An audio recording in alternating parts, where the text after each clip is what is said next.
নমস্কার বন্ধুরা, আমি অরিত্র। কাল আনন্দময়ীতলা থেকে ফেরার পথে একটি অশ্বত্থ গাছতলায় দেখি প্রচুর পরিমাণে মাটির ঘোড়া রাখা আছে। কি সুন্দর লাগছে মাটির ঘোড়াগুলো।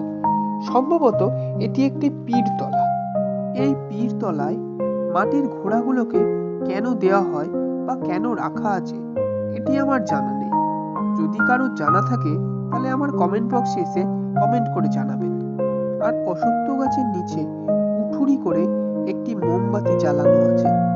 মনে হচ্ছে যেন প্রত্যেকটা ঘোড়া ওই মোমবাতির আলোর দিকে এগিয়ে যাচ্ছে এবং আলোকে কিছু বলতে চায়।